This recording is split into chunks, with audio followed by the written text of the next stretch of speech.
Bienvenue dans ce nouveau numéro de Récap. Lors de son allocution du 16 août dernier, Emmanuel Macron s'est senti obligé, pour parler de la crise en Afghanistan, d'évoquer la question de flux migratoires irréguliers extrêmement importants contre lesquels il faudrait protéger la France. Évidemment, il a essayé de revenir un petit peu en arrière, mais le mal était fait.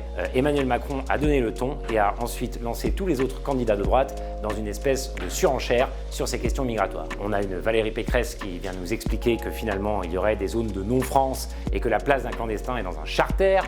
On a un Michel Barnier, pourtant habitué à être plus raisonnable, qui nous propose aussi un moratoire sur l'immigration.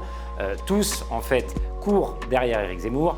Et je pense que quand on a une crise majeure comme celle que traverse l'Afghanistan aujourd'hui et qu'on doit au contraire dire à nos concitoyens qu'il faudra, pour être à la hauteur de la France, de ses engagements dans la Convention de Genève, accueillir des réfugiés afghans, jouer ainsi avec les peurs et prendre les malheureux qui sont persécutés par les talibans en otage d'une campagne présidentielle n'est pas à la hauteur. Et je voulais donc dénoncer ce que je considère être une faute morale du chef de l'État. Je voulais aussi vous parler d'un autre sujet qui est celui de l'allocation de rentrée scolaire et sur lequel on a entendu le ministre de l'Éducation nationale, Jean-Michel Blanquer, dire à peu près n'importe quoi. Jean-Michel Blanquer nous dit qu'il serait ouvert à l'idée que cette allocation de rentrée scolaire, vous savez, celle qui aide les familles à payer les fournitures scolaires, à faire face à toutes les dépenses de la rentrée, soit transformée en bon d'achat, disant et sous-entendant que beaucoup détourneraient cette allocation.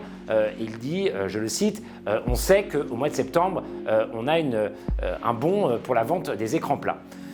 Cette accusation et cette suspicion permanente qui pèse sur les Français les plus pauvres est tout simplement indigne.